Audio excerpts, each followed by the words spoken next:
Welcome back to Liberty Nation TV. This is your host, Scott Cosenza, and joining me today is managing editor for Liberty Nation, Mark Angelides. Hi, Mark. Hi, Scott. Thanks for having me.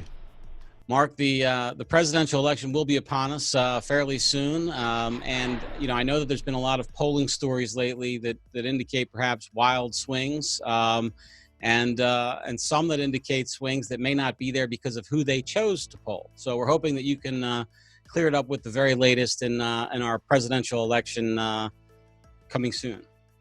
Sure. At the moment, most of the polls are obviously swinging for Joe Biden, or almost all of the major national polls, in fact. If you take an average of all of the recent ones, let's say since June, towards the end of June to where we are now, it's coming up to the end of July, you've got Joe Biden with an average 9-point lead, which is quite impressive. Although it's really a national polling. So it doesn't take into account the battleground states. It doesn't take into account that this is an electoral college presidential game. So what you're going to find is, of course, that there are more people who are voting for Joe Biden because obviously the larger states tend to vote Democrat. So it's not really taking that into account. Trump's communications guy, Tim Murtaugh, had something to say about this result, right? These numbers. And what was that? Well, that's the thing. It's something that a few of us have picked up on, especially our very own editor-in-chief, Lisa Donner, who's written on this quite extensively, is that most of the polls that you're looking at, for example, the CBS YouGov poll that came out quite recently, what they're doing is they're taking a sample size of 24% Republicans. Now, here's the thing. That's not accurate. If you look at both 2018, the midterms, and 2016, the exit polls showed that there were 33% Republicans. Now, that's a 9% difference. And so if you take that into account, the polls start to look very, very different from what are actually being presented when people say, Joe Biden's got a 9-point lead, Joe Biden's got a 7-point lead, he's got a 10-point lead. It's because they're undersampling Republicans by 9%. And bear in mind that at least 86% of Republican voters have full confidence in Donald Trump. That's quite a hefty margin, especially when you consider that it is an electoral college race.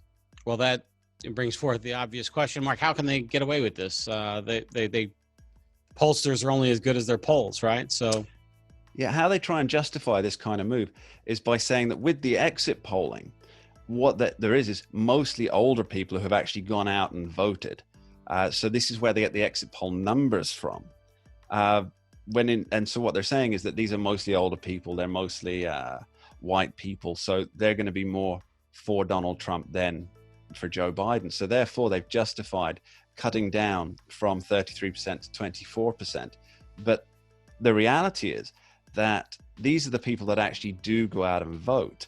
So they're not going to be, if it's a rainy day, they're not the ones that are going to stay home. If there's not voter enthusiasm, of which more later, if I may, they're not the ones that are going to be, I can't really be bothered to vote this time. Well, it's a truism that in American politics, to be sure, the older you are, the more likely you are to vote.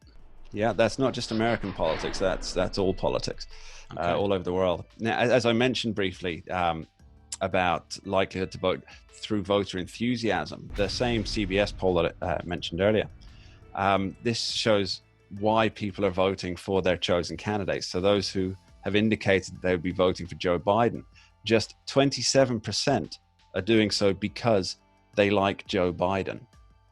And that's it seems crazy. It's crazy. It seems like a challenging candidate to get that excited for. Yeah, but if we look at Donald Trump, for example, 68% are voting for Donald Trump because they like Donald Trump. So what this means is you've got a reason to go out if you like a candidate, as opposed to voting against someone, which is always an indicator of a less likely to vote, because if it's a rainy day or you're not feeling that great or whatever, that you're less compelled to get up off your duff and pull the lever, especially in a COVID-19 voting environment, than you would for somebody you're rah-rah about. Are you gonna spend $20 to pay the kid next door to babysit your children while you go out and queue up for the polling booth? So yeah, what we're seeing is this 24% of Republican votes that they're basing it on. It's vastly inaccurate. It's really a very poor indicator, because especially when you consider that at the midterms, and not everybody goes to vote for the midterms, it's a lot smaller number than those who pull out for an actual presidential election.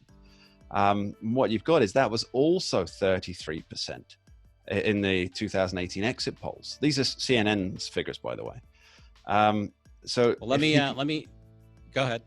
If he can pull 33% in a midterm for Republican registered voters at a presidential election, this to me suggests an upward trend. I think there are more Republicans, people who identify as Republican, whether they've actually got that designation, than there were in 2016.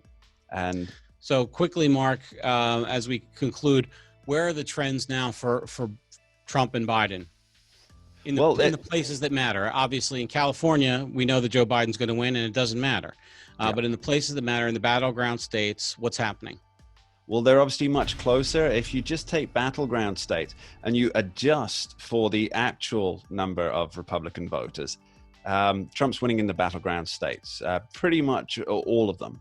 Although there'll be a couple touch and go. But yeah, I think what this is going to translate into is a big, maybe a 3.5 million loss on the popular vote, but over 300 in the Electoral College for Donald Trump. Thanks, Mark, and we look forward to checking in with you more often as we get closer to November. Thank you, Scott. Bye-bye. Thanks for watching. Go deeper on the topic discussed in this video. Head on over to one of these links here or go to our Liberty Nation Roku channel. Thanks so much for watching, and don't forget to subscribe and hit the notification bell for Liberty.